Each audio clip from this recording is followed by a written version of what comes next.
Hey, chooching on a cigar with a bad bitch in the back of the Benz with most of her friends. What's up, everybody? Back again. What can I say? What can I say, people?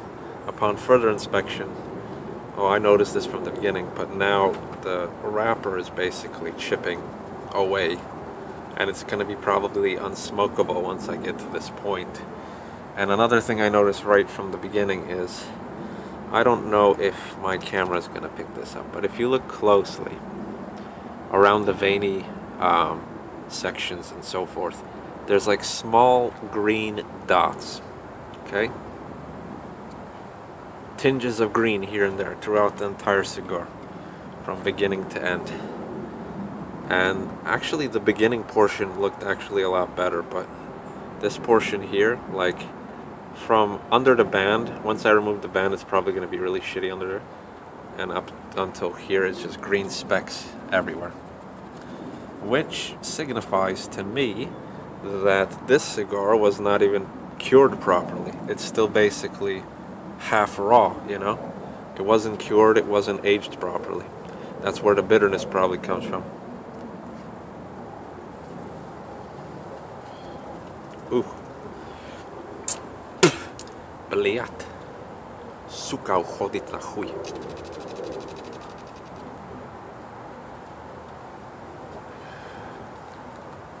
Fuck, that's... I almost fucking heaved there. Ooh. Guys, this shit is terrible. Hope you get some comedy out of this, but this shit is fucking terrible. Like I said, the beginning portion, nice aroma, nice everything. But what I noticed, the beginning portion, the ash was a lot whiter and a lot, how should I say, more pure. But from sort of the second half on, basically into the third half, it's just been black, like black as shit and kind of discolored.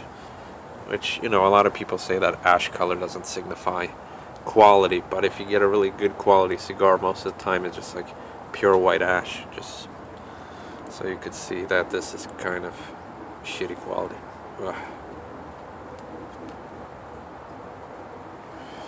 Even though I'm heaving, I'm gonna chooch on the rest of this cigar for the sake of this interview. For the sake of this fucking video. It's not the worst cigar I ever smoked. I might make a separate video on the worst cigar I ever smoked, just by that title alone. But just a little spoiler for you guys, it was a Maroma. The name of the cigar was a Maroma. I think it was like $2, $3, maybe even $1, I don't even remember. Absolutely fucking horrid smoke. Some people like it. I fucking hate that shit. This isn't as bad as that to me, but it's on the shitty scale.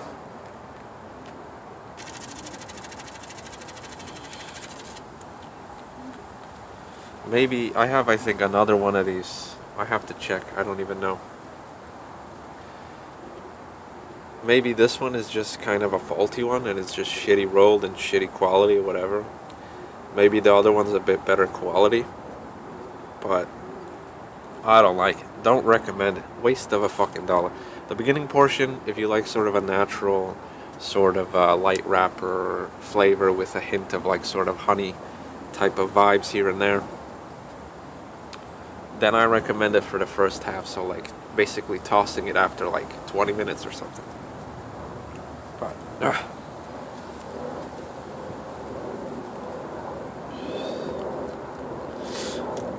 oh, not good, people. Fucking not good. Not recommended at all. Save your dollar. Fuck it. Even for that first portion, you could find $1 cigar that's much better from beginning all the way to the end. Save your dollar. Get something else. This is a piece of shit. If I had to smoke stuff like this, I wouldn't bother. I wouldn't fucking bother. But you know what? On the reverse side of things, smoking these cheap-ass cigars gives me a bigger respect and gives me a better understanding of premium cigars. You know, it's like, I remember smoking Arturo Fuentes and Romeo and Julieta and, you know, Monte Cristos and stuff like that, and it's just, I'm really craving good premium cigars and those flavors as opposed to this. So it helps you appreciate the better cigars for like $5, $10, whatever. You could really start to appreciate them if you smoke stuff like this.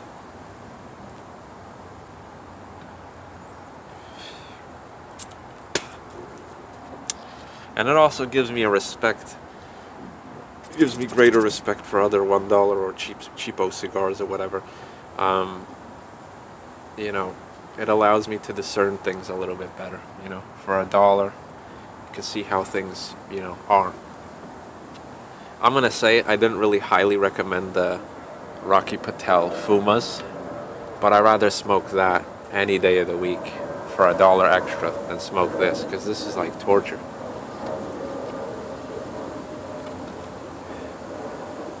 Fancy band, but they could go fuck themselves. Like I said, I'm not gonna bash this particular cigar too much anymore. I have a couple more, I think. I'm gonna try out the other ones in the future. Maybe I'll do a re-review and see what it's like, but fuck, it's hard.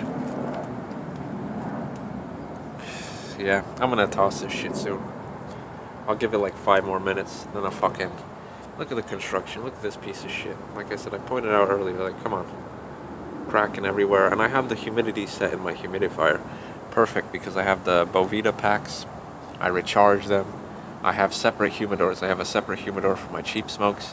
I have a separate humidor for my expensive smokes, and they're all good, high quality humidors, and I monitor the humidity.